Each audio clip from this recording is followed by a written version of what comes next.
Right. Hi, Madeline. How are you today? Very well, thanks. Yourself, I'm Alex? not I'm not too bad. All right, let's get started with this interview. First things first, how did Tapestry make you feel?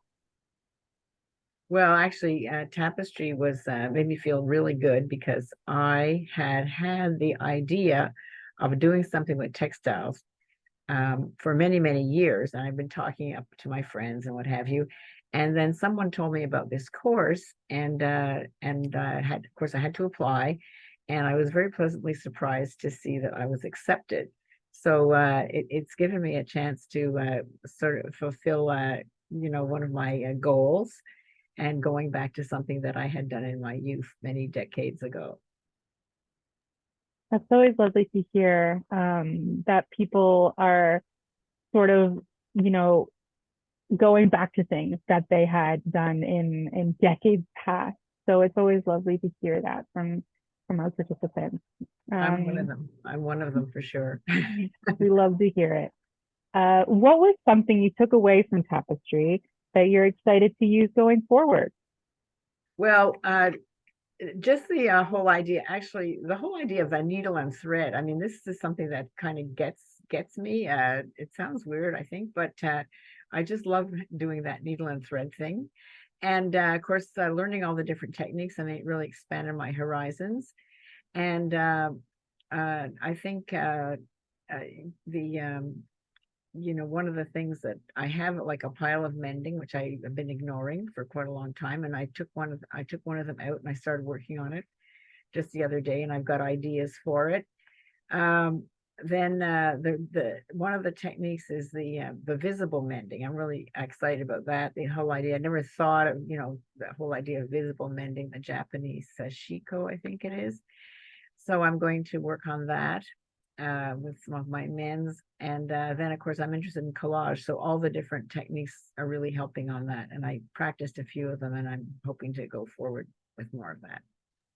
Fantastic. Do you feel as if you could help or teach others, like your friends or family, to do some of the same things that you learned, like mending or collage or even using Zoom? Do you think that you feel confident in that? Well, some of the things, I mean, I'm just really sort of re-beginning. And but I did do crochet in the past, so I could help somebody with that. And I think this visible mending, I think I would like to pursue that perhaps with another person, so that sort of we could learn together. And I would be interested in that. So I guess the short answer is yes, although I don't really feel as fully competent as I might do if I were going to teach somebody. But I could teach them sort of what I did with my collages, that sort of thing. So that's you know one of the things I could do. Well, fair enough. Were there any obstacles that you faced but ultimately overcame? Well, this was really funny because at the beginning of the course, I mean, I had my scissors, I had my fabric, I had my ideas. Actually, I think I don't know if I mentioned, but I based my collages on the images from the James Webb Telescope that I saw on a PBS show. So I was all eager to get going, but to actually, take the scissors and measure the 10 by 10 square, take the scissors, cut out. I mean, this was a huge thing for me. So just getting started was, I think that was the main obstacle. Once I had those squares and I had my ideas, and we did the wonderful lessons with the various experts. I was able to follow along and everything, and then finally, I got started getting right into it and doing things, and that's that sort of thing. So the learning curve was very steep at first.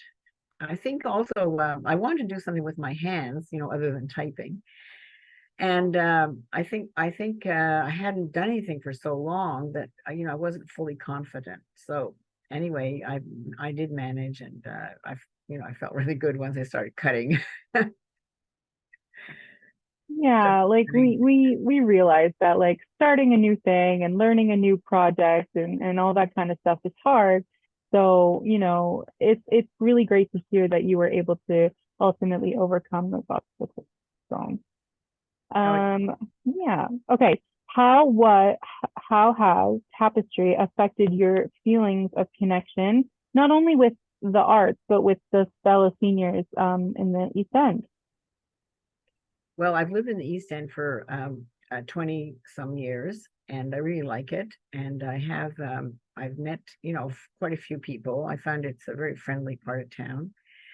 And but I hadn't really met people, that I had sort of wanted to do things with in terms of this kind of activity. So this was a great opportunity for that. And now the interesting thing was, we met each other on Zoom, and I noticed a few people that I thought, oh, they would be interesting to meet. And actually, one of them I have met. Well, a couple of them I have met in my little, sewing circle at the assembly sessions. That's where we put all the pieces together. And the funny thing is that a lot of them were from Montreal or had lived in Montreal, and that's where, I went to university. So we had that in common. And I thought that was really interesting. And then we actually talked about community and the sense of community and how we, manage to meet people in the East End. And quite a few we developed a pretty good rapport. I think because we had seen each other on Zoom for those many months, that we felt more comfortable with one another. And of course, we had the whole project in common, and then we were working as a team.